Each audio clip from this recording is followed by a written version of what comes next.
কৰ্মচাৰীৰ লগত আমাৰ মুখ্যমন্ত্ৰী লোকসেৱা আয়োগ যোজনাৰ লগত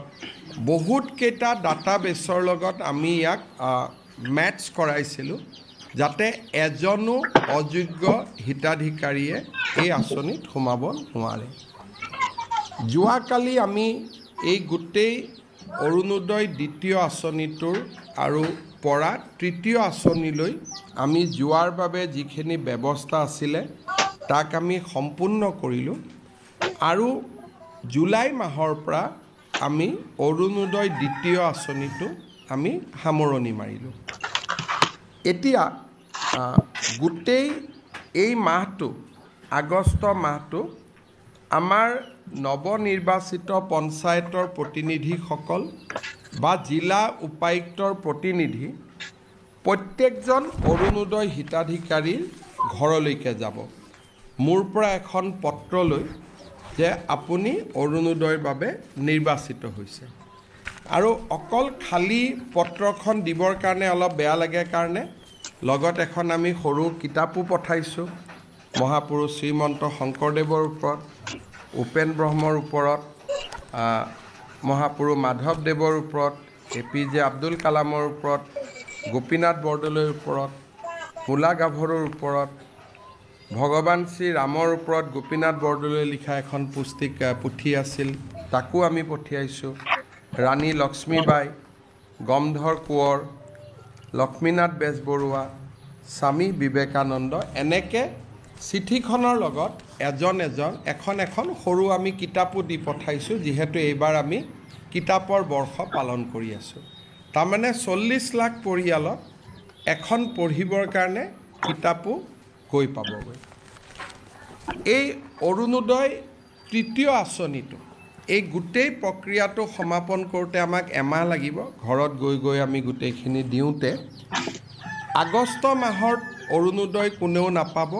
আমি ছেপ্টেম্বৰ মাহৰ 17 তাৰিখে প্ৰধানমন্ত্ৰী নৰেন্দ্ৰ মোদী ডাঙৰীয়াৰ জন্মদিনৰ দিনা উপজা দিনৰ দিনা আমি অৰুণোদয় তৃতীয় আঁচনিটো আনুষ্ঠানিকভাৱে আৰম্ভ কৰিম আৰু অসমৰ ইতিহাসত 40 লাখ পৰিয়ালক সামৰি কেতিয়াও আগতে এনেকুৱা কোনো আঁচনি গ্ৰহণ কৰা হোৱা নাছিল আৰু এইবাৰ আঁচনিটো লৈ আমি প্ৰত্যেক ঘৰ মানুহৰ দুৱাৰ মুখত গৈ আমি উপস্থিত হ'ম যে আপুনি অৰুণোদয় পাইছে এইবাৰৰ পৰা প্ৰত্যেকটো ব্লকত এজন অৰুণোদয় সহায়ক থাকিব কেতিয়াবা যদি কাৰোবাৰ KYC হোৱা নাই কেতিয়াবা কোনোবাই টকাটো যোৱা নাই তেওঁলোকে অভিযোগ দিব পাৰিব আৰু এটা পৰ্টেলো মুকলি হৈ থাকিব য'ত নেকি কোনোবাই চৰকাৰী চাকৰি আদি পালে নিজক অৰুণোদয়ৰ পৰা অপ্ট আউট কৰিব পাৰিব এই চিঠিখনৰ লগত আমি তেওঁলোকক আৰু এখন প্ৰপত্ৰ দিম আমি আৰু এটা আঁচনি মই ৰিপিট কৰিছোঁ পৰীক্ষামূলকভাৱে পাইলট বেচিছ এইটো আমি এতিয়ালৈকে স্থায়িত্ব দিয়া নাই পৰীক্ষামূলকভাৱে আমি এটা আঁচনি আৰম্ভ কৰিছোঁ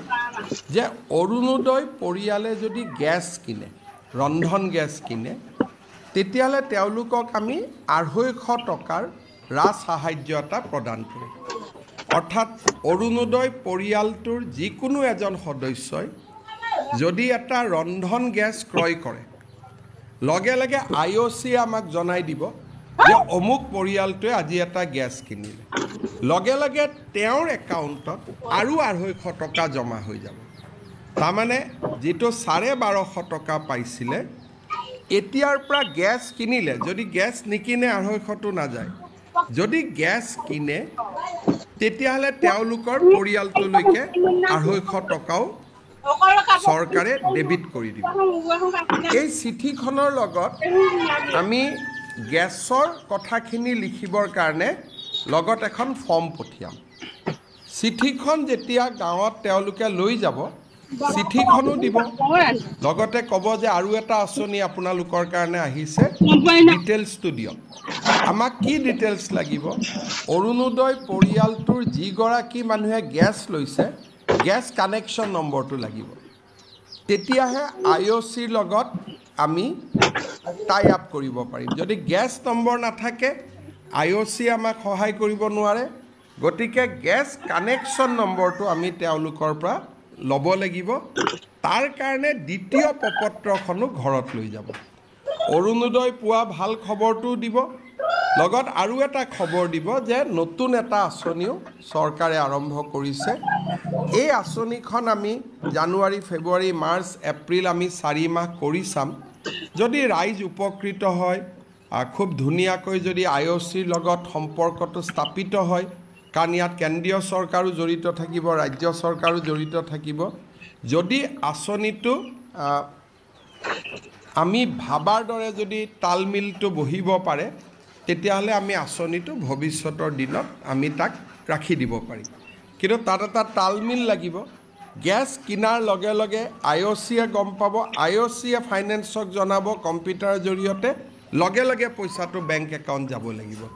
সাধাৰণতে ৰাজ্য চৰকাৰ আৰু কেন্দ্ৰীয় চৰকাৰৰ ৱেবছাইটসমূহৰ মাজত পৰ্টেলসমূহৰ মাজত মিটিং খুব ডিফিকাল্ট হয় কিন্তু আমি যোৱা 2 মাহত প্ৰচেষ্টা কৰি এটা পইণ্টলৈকে আহিছোঁ আমি ভাবিছোঁ যে ইয়াক আমি ৰূপায়ণ কৰিব পাৰিম আৰু যদি কাৰ্যত সেইটো ৰূপায়ণ হয় তেতিয়াহ'লে অৰুণোদয় পৰিয়ালে পাব 1250 যিটো মাহত গেছ কিনে তেওঁলোকে আৰু 250 তাৰমানে এফেক্টিভলি এই গোটেই আঁচনিটো 1500 টকালৈকে মাহত বৃদ্ধি হ'ব কিন্তু গেছ যিটো মাহত নিকিনে বহুত পৰিয়ালক আমি দেখিছোঁ আমি ষ্টাডি কৰিছোঁ তেওঁলোকে 45 দিনতহে এটা গেছ কিনে এমাহত এটা গেছ নিকিনে যদি গেছ নিকিনে তেতিয়া কিন্তু এই 250টো নাপায় আৰু এই 250টো অৰুণোদয়ৰ লগত নাপায় যিদিনাখন গেছ কিনে তাৰ পিছদিনাখন পাব গতিকে ই অৰুণোদয় আঁচনি নহয় অৰুণোদয় প্লাছ অৰুণোদয়ৰ লগত এটা সংযোজন মই আপোনালোকক সম্বোধন কৰাৰ উদ্দেশ্য এইটোৱে যে 10 আগষ্ট তাৰিখে ইউজুৱেলি অৰুণোদয় সকলোৱে পায় অৰুণোদয় 2ৰ হিতাধিকাৰী প্ৰায় 12 লাখ পৰিৱৰ্তন হৈছে গতিকে এতিয়া পুৰণা হিতাধিকাৰীখিনিক টকা পঠাই বিশেষ কোনো লাভ নাই গতিকে আমি 17 ছেপ্টেম্বৰৰ পৰা অৰুণোদয় তৃতীয় আঁচনিটো আনুষ্ঠানিকভাৱে আৰম্ভ কৰিম আৰু আমি কিন্তু পৰৱৰ্তী মাহসমূহত 10 তাৰিখে পাব অক্টোবৰতো 10তেই পাব নৱেম্বৰতো 10ত পাব খালি ছেপ্টেম্বৰটো আমি 10ত নিদি 17 তাৰিখে দিম যাতে আমি এটা ভাল দিনত আমি এই আঁচনিটো আৰম্ভ কৰিব পাৰোঁ বা ডেডিকেট কৰিব